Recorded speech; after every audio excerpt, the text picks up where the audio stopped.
Good morning. Thank you for joining To God Be the Glory Ministries. We're a church believing in helping people help themselves. We're located on the corner of 45th and Silverton here in Salem. Our address is 4455 Silverton Road Northeast. Join us on Sunday morning. Our prayer service starts at 9 a.m. Then we move right into our Sunday school class, which begins at 9:30, where our Deacon Scott will bring a powerful Sunday school lesson. At 10:30, we move right into our regular service, led by Pastor Ronnie Joe Brooks. We look forward to seeing you on your next Sunday. Please join us. I'm certain you will be blessed. Thank you. This morning, I'd like to draw your attention to Mark, this 5th chapter. If you would, let me make some homemade stew this morning. If you would just indulge me just a little bit, because you know there are so many of us that answer to things that's not your name. Amen. And if you would, just let me make a little stew this morning, and I guarantee you, we'll be out of here by 12 o'clock, and you'll be able to go home and watch the baseball game. Amen.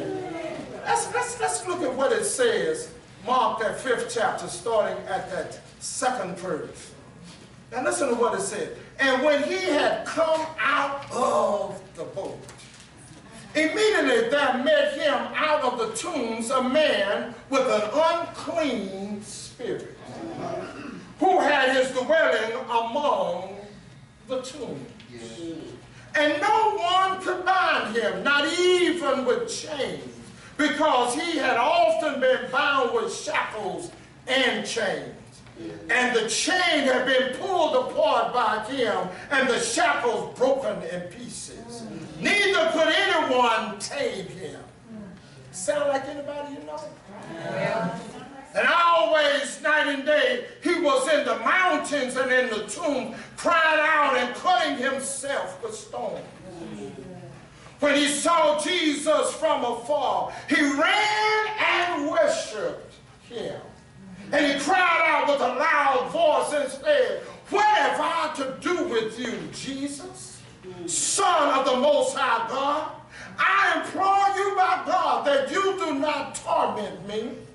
And he said to him, "Come out of the man, unclean spirit." Then he asked him, "What is your name?"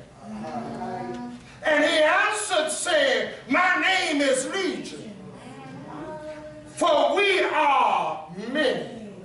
Also he begged him earnestly that he would not send them out of the country. I want to ask the question, what is your name? Amen. I want you to repeat it after me. What is your name? Your name. Ah, let's get it in your spirit, because I'm not asking you the name that your mama made, that your mama gave you. Amen. Because if you live any length of time, you're going to realize that you're going to pick up some names. Yeah. If you live any length of time, if you do anything, Sister Bowles, you're going to pick up some names. Some of them going to be some good names. Some of them going to be some bad names.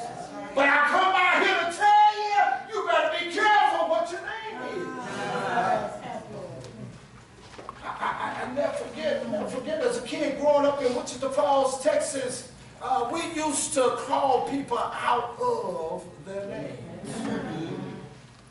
If you want to go to the principal's office, call somebody out of their name. There was one day we were in the cafeteria and we were there, and I was sitting there, and this guy had been messing with me all day long. Been messing with me all day long. And how many of you know sometimes when you call somebody out of their name, and even though they've been calling you out of your name, sometimes when you decide to call them out of their name, that's when you get caught. That's so true. And so we were there sitting in the cafeteria. He kept on messing with me. But the last straw was when he reached over in my plate. It was on a Friday and he grabbed my fish. I just got the ketchup on it. I just had it just right. You know how when you get your fish just right, you got just enough ketchup on it, you got just enough salt on it. I was getting ready to eat my fish. That big rascal grabbed my fish and I said, boy, I called him something that we can't call each other now.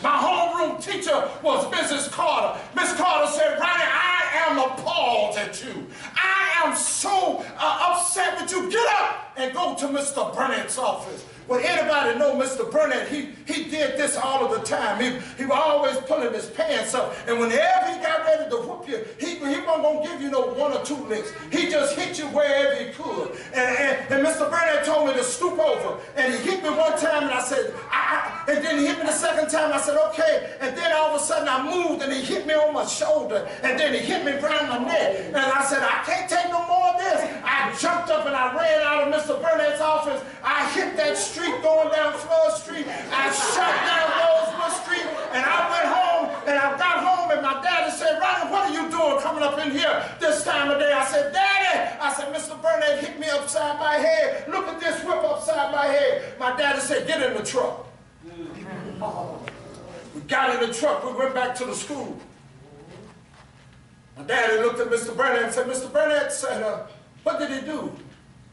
Mr. Burnett said, Ronnie's over here calling people out of their name. My daddy looked at me. He said, Ronnie, stoop over. I said, Daddy, you're supposed to protect me. That man hit me right across there. He said, stoop over. And then when I stooped over, my daddy said, asked Mr. Burnett, how many licks were you going to give him? He said, I was going to give him 10. He said, how many did you give me? He said, I gave him 6. My daddy said, you owe him 4 more licks. When he got to whipping me, my daddy told me, he said, now get on, go back to the classroom. And I stood there at the door, and my father said to Mr. Burnett, said, I don't mind you whooping him. He said, but his face is not to be hit. I said, go get him, Daddy. But all of this happened because I called somebody out of their name. Don't you know your name is important? Don't you know everything that you have is connected to your name? Don't you realize that if you have no name, you are non-existent? It's something about your name that makes you who you are. So I come by here to ask somebody, what is your name? I'm not asking you to sit up here and try to think about it, but I want you to be able to tell me when I get through, what is your name? Now remember what our theme is. Humbly asking God to remove your shortcomings. Humbly. I want you to get that word humbly. I want you to get it in your spirit. Humbly. I don't want you to come up, and you know, some of us get this thing twisted when we say come boldly before the throne of grace. You can come boldly before God, but God don't owe you nothing. But notice what it said, humbly. Humbly. That means, Brother DeWan, that means I'm not coming to him arrogant. I'm not coming to him with a stiff neck. I'm not coming to him believing that, you know what, God, you owe me this. Because you know what? God doesn't owe us nothing. You know, I think about the blessings of God. And you know what, sister-in-law? I've come to the conclusion, if God don't give me nothing else, he's giving me more than I deserve. I don't know about you all, but you know what? God's been good to me. Don't you know, I remember my dad and mama working 3 jobs trying to buy a house.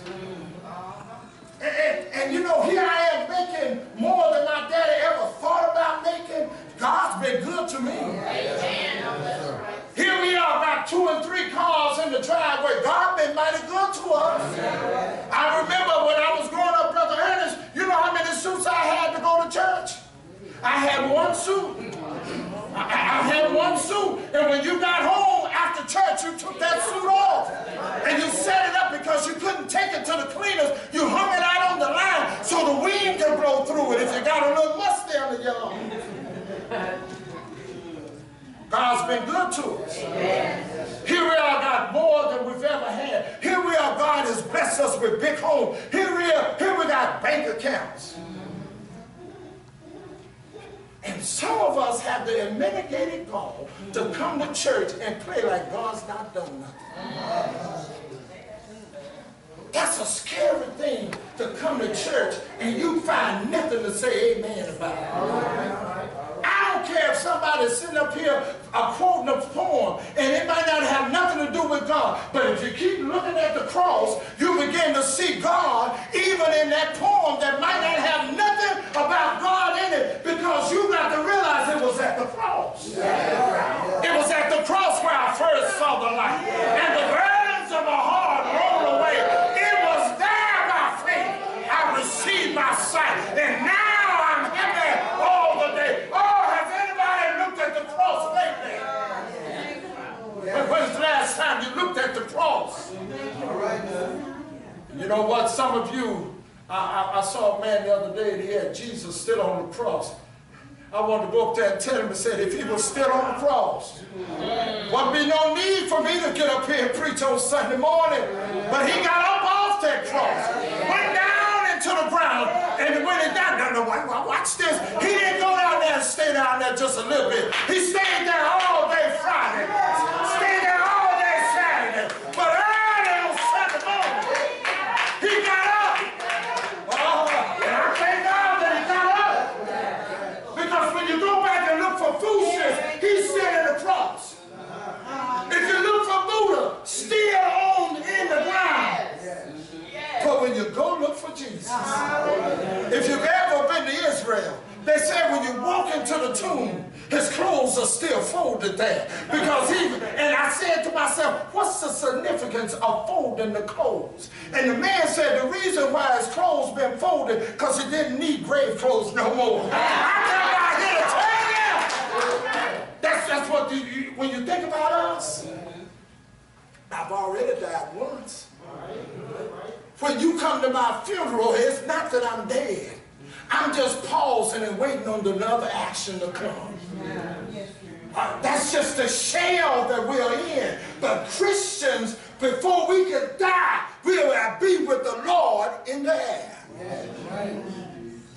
So what is your name? I look at this.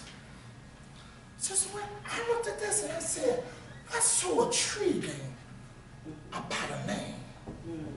Why is it that Jesus asked this man, what is your name? Is not Jesus all-knowing? Didn't he already know the man's name? I want to tell you why Jesus asked him what was his name. He wanted to draw attention to what the man has been now answering to. Notice when he says, what is your name? He said, legions. Yeah. How many of you are answering to anger? How many of you are answering to upset? Backbiting? Strung out? Blunt? I know when I used to drink MD-20, Coors. I think I've come down some of y'all line. And I want you to recognize this one thing, is that you have to be careful what you allow to become your name. So now watch this, and we're gonna be out of here. We're gonna be out of here in just a few minutes. Here it is, this man is now coming to Jesus. After Jesus had been teaching all day long, he's gotten into the boat and he's already told the winds and the waters to be still. He gets out of the boat, and there immediately comes this man. Now notice how this man comes to Jesus. When you know that you're messed up, watch how you come to Jesus. Notice it, and it says, and the man came and worshiped. Don't miss that. He came and he worshiped.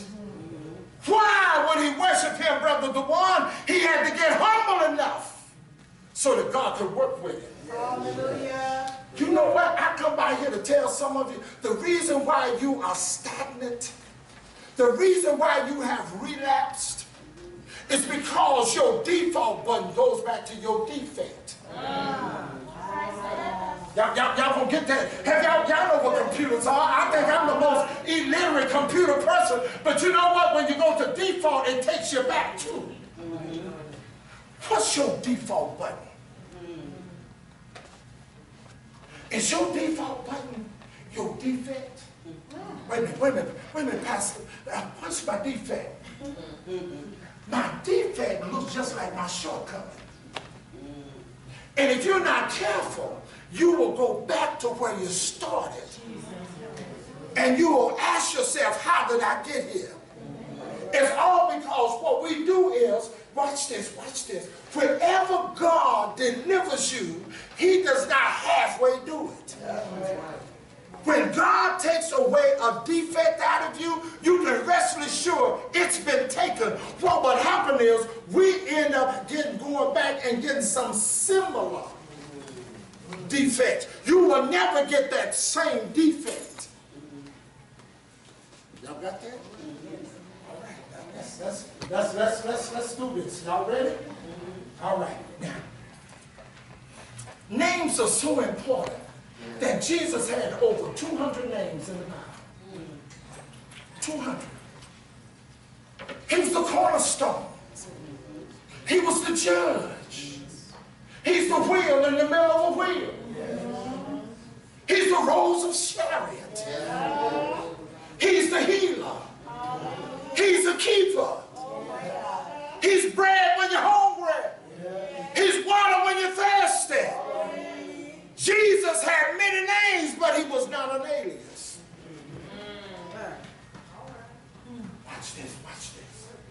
Watch this. Because if you miss out on what your name is, you'll be called something and you'll answer to it, and that's not who you are. And you know what the sad thing about it is, Deacon Scott? Is that if we're not careful, there are people in the church who are answering to things that we aren't. You know the dangerous thing about being saved, Sister Green, is some people get saved and feel like that's it. And don't realize that there's some more work to do. Jesus saved you from the penalty of sin. He's saving us daily from the power of sin. And one day he'll save us from the very presence of sin. And so therefore, because you're saved don't mean you don't have no defects. That's right, Pastor. So here we are. I'm going to make these points and we're going to get up out of here. Y'all ready for this? Now notice that. Now notice this one thing. Let's look at the man's behavior and some of his names. Now, if you don't read this scripture well, Sister Brand, you'll miss out on some of the names of this man. Okay, y'all ready? He had a severe personality defect. Mark 5:9. Watch this.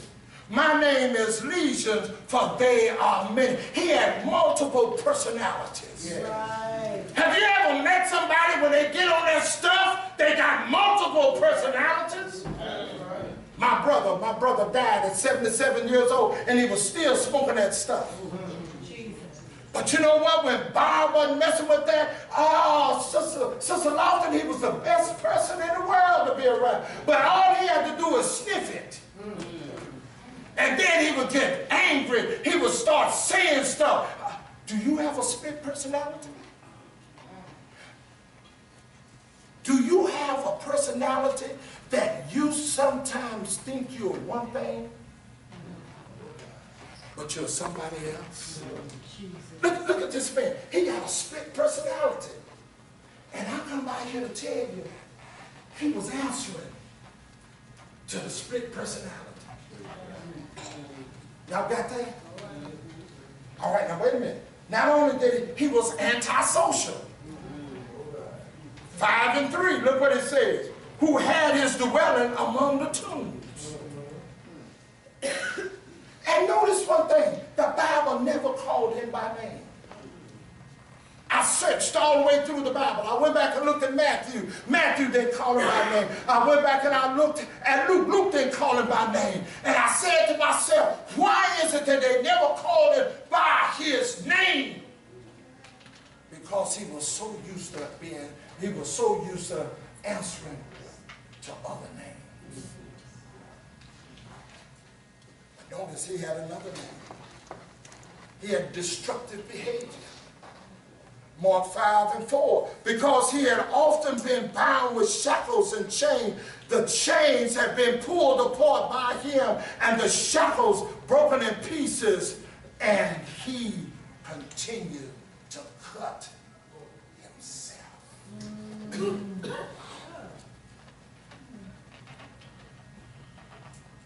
name. What you're known by. Your identity becomes your DNA, becomes your reputation, becomes your behavior, all in a name. I want to say to us today, start practicing being better. Start practicing being better.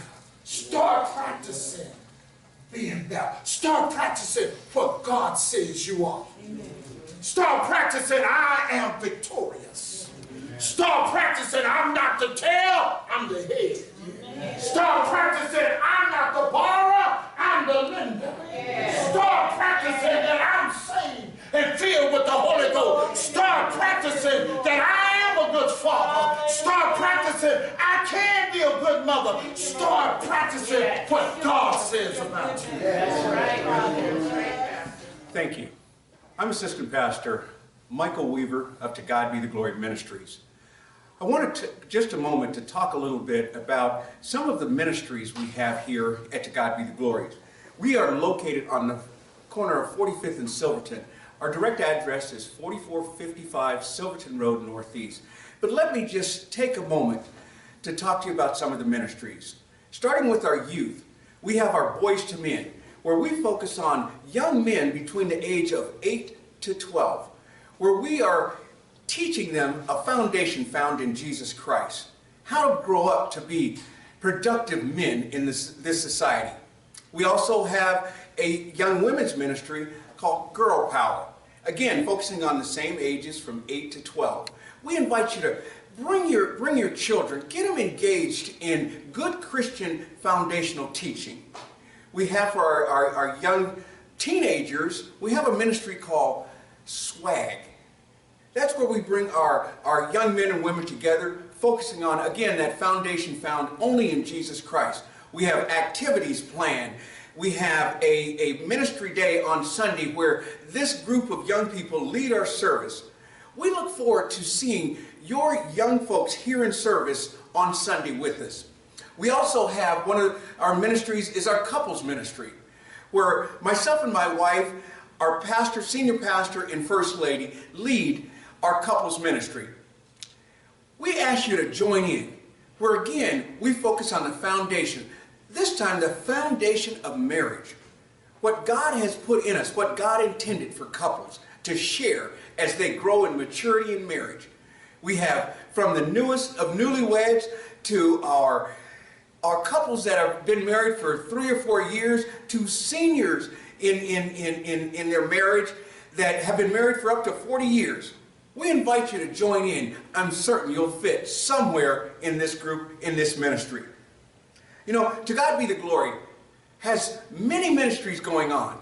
If you're looking for something, if you're tired of just flipping on the TV and watching a service on Sunday, come, get plugged in. We want to receive you at To God Be the Glory. Remember, something good is always happening at To God Be the Glory Ministries. Thank you. You know what? I've been practicing. Y'all, I know y'all don't think I don't look like it, but I do. I practice working out. I practice working out. You know how you practice working out? You practice. This is what you do. In the morning, I get up and I put my tennis shoes and I put my gym stuff in here. Pastor Lawson, I'm practicing. I get it all together. When I walk out the house, I kiss my wife. See, baby, I'm going to work out. When I get off from work, I'm practicing. I ain't went yet. I haven't been to work out yet. But I'm practicing. I haven't lost a pound yet, Ryan, but I'm practicing. Haven't done a push-up yet, but I'm practicing. Haven't been on the treadmill yet, but I'm practicing. I come by here to tell somebody, start practicing, even before the behavior has changed. Start practicing. Now watch this. Look what the man does. Look what he does. Y'all ready for this next one? Yes, sir. When you let God take away your shortcomings, what would happen? Look what Mark 5:8 says. For Jesus said to him, come out of the man. Now notice, he didn't say, you can get him out. But Jesus said, come out. Sister William, have you seen a whole lot of people been delivered, but they come back to you? Because they don't recognize it's already out.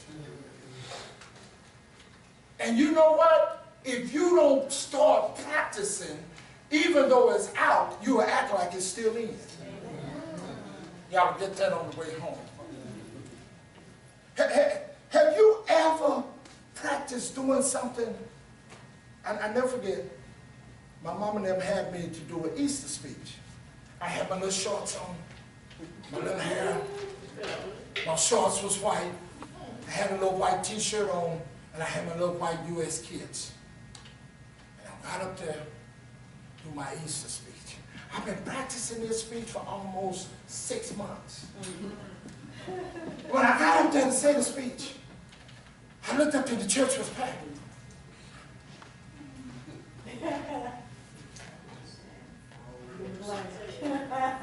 My mother said, he is risen.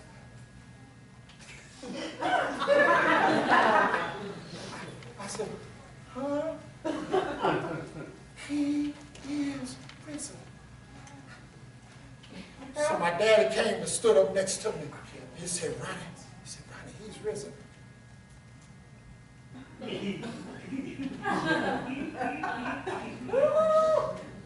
And all of a sudden, when my daddy sat down, my mother quit saying it to me. I just closed my eyes. And I began to imagine myself standing there saying, he is risen. And all of a sudden I said, he is risen. People started clapping. I went to my seat. I sat next to my friend, Kenneth Williams.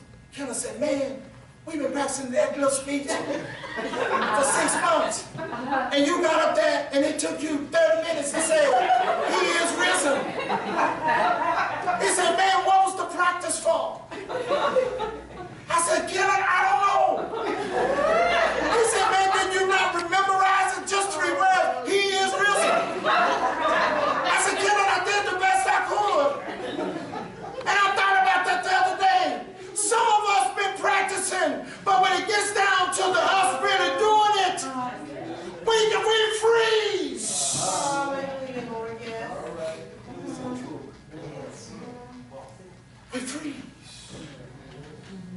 freeze. We know what to do, but we freeze. The other day I did something I shouldn't have done. The church gave us some money.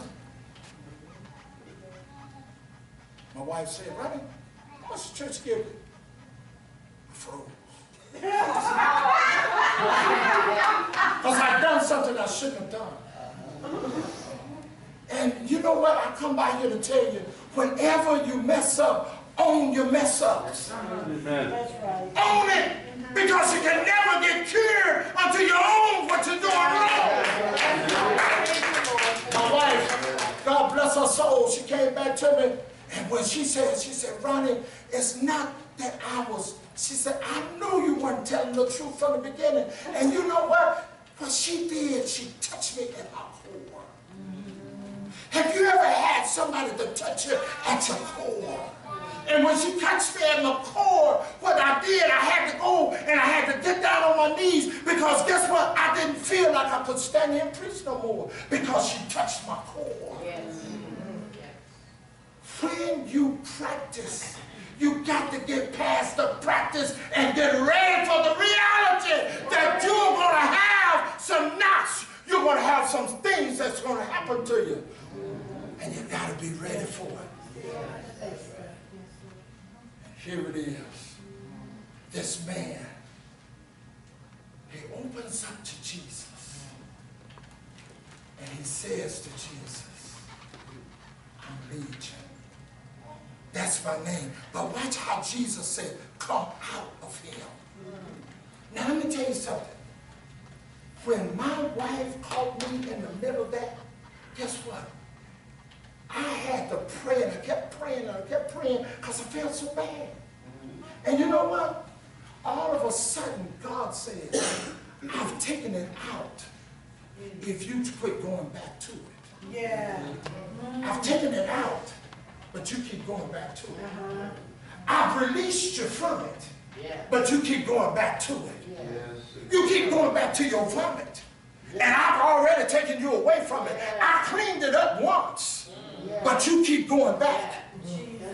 And he says, what the Lord finally told me, he says, "Ronnie, when you have been delivered, what you got to do is you got to start walking in your deliverance.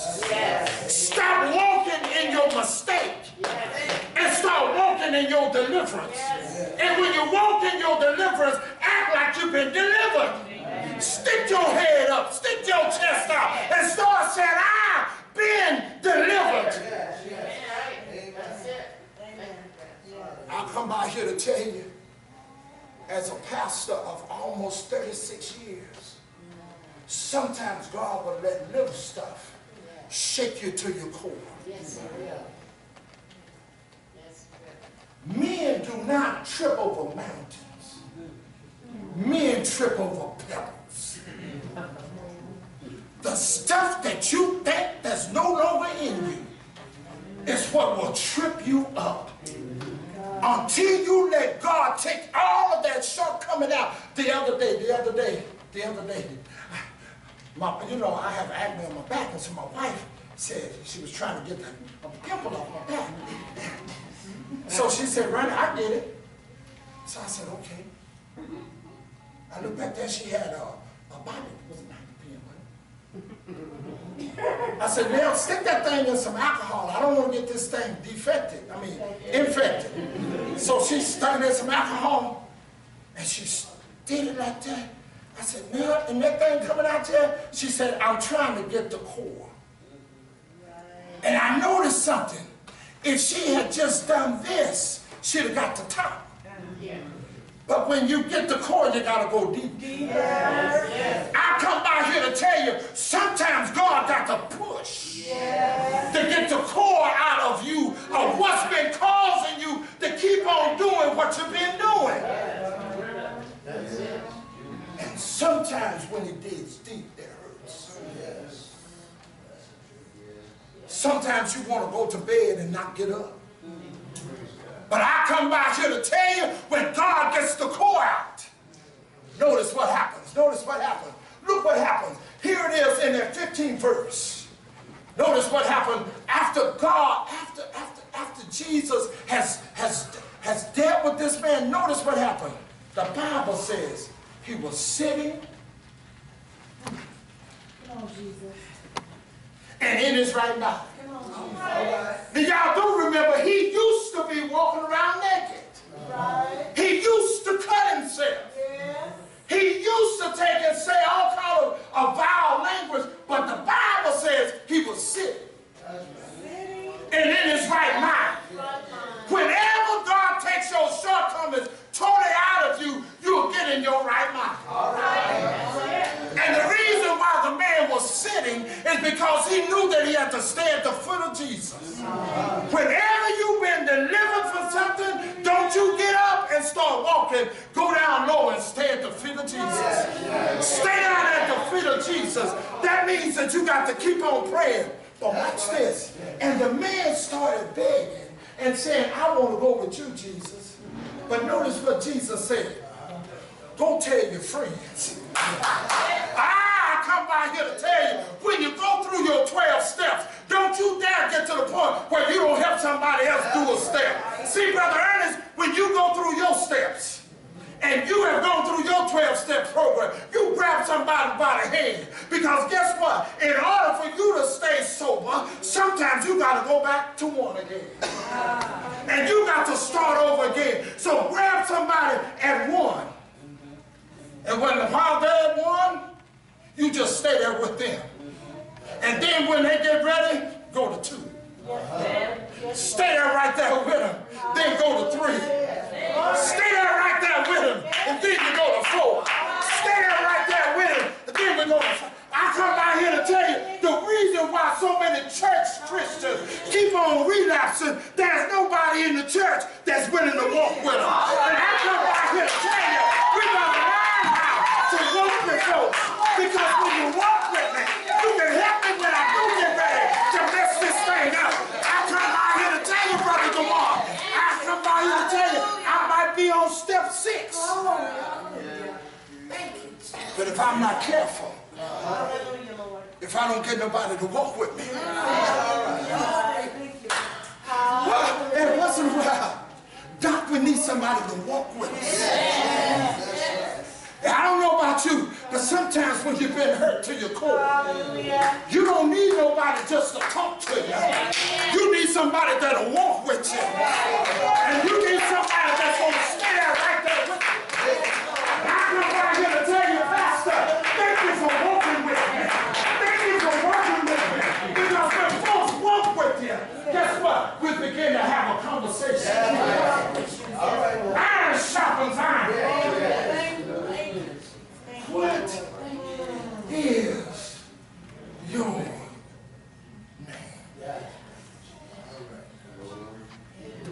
Your name, mother, is who you are. I'm a king. I'm a king. I might not be acting like one now, but there's a king on the inside of me. And it's coming out. It's coming out. Do I have anybody in here who got a new name? There's a song we used to sing back when I was growing up. I got a new name. Over inside. It's mine. It's mine. It's mine. What's your name? Brother Gabby, you got a new name. Love, peace, understanding, joy. Oh, we got new names now. And I thank God. My mama named me Ronnie, but God gave me a new name. He gave me a new name. He says, Ronnie, sometimes in your new name, you're going to stumble and you're going to fall. But when you fall, get up. When you've done all to stand, stand. Is there anybody in here who thank God that you got a new name? Anybody in here got a new name? You know what folks used to call you? Folks used to call me and say, Ronnie, you ain't nothing. You was a cheater. You was a liar. You was a backbiter. But when Jesus came into my life, every once in a while that stuff do come out of me. But guess what? That's not my name. I can have some characteristics, but that's not my name. Don't allow what sometimes come out of you become who you are. Because that's not your name. This morning, as Pastor Weaver comes, Pastor Weaver, you come this morning, I want to do something the Lord laid on my heart. There are some people sitting here, and you are stuck with an old name. And I want you to walk out of here with a new name. If you are stuck with an old name, I want you to come on. Thank you, Father. Come on up here and let's get a new name. Thank you, Jesus. If you got an old name that has been hovering over you, come on, get a new name. What does God say about you? Your new name. It's up to you. It's all up to you. Thank you, Father. If you want that new name, you come up here and let these men of God pray for you. Let you get that new name, that new beginning, that new opportunity, so that you will not go back to your default button of defense. Thank you, Jesus. Your new name. Praise God. Your shortcomings have now been taken away from you. Yes. I heard a mother say this morning, as she was talking to her son said, everything is excellent. Yeah, that's a new name. He said, everything is going well. He said, my business is booming. When your business ain't booming, you got to still pray like it's booming. Because you practice it. And every once in a while in practice, you got to run the play over and over again. New name. New name, new name, new name. I don't want my old name, because my old name signifies that I haven't done anything. But I want my new name, my new name. Because with a new name comes new opportunities, new beginnings, new hope, Father God, new peace. Father God, the question's been asked. What is your name, Father? Father God, we just ask that you touch right now, Father. Father God, what you have done is this young man, Father. Father God, no one can take it from you, Jesus. Father God, bless him right now, Jesus. Bind together, Father, right now, Jesus. In the name of Jesus, Father, touch, Father. Father God, what you put in him, Father, stir it up, Jesus. Father, activate the Holy Spirit, Father. The new name is going to come. The new name, Father. Touch us right now, Father. Oh, Father God. Bless him, Father. Bless his family, Father. Draw them close, Jesus. Quit looking for old opportunities. Father God. Get some Father new God. plans. His new name. His new name. Take your new wine, new opportunities. In the name of Jesus. In the name of Jesus. In the name of Jesus. In the name of Jesus. Believe it. Accept your new wine. Touches. Accept it. Accept it. Humble the joy of the Lord is your strength. Remove the things we're looking at old places. Sheep and new opportunities. Start with new opportunities. Jesus. Thank you, Jesus. Touch right now. Jesus.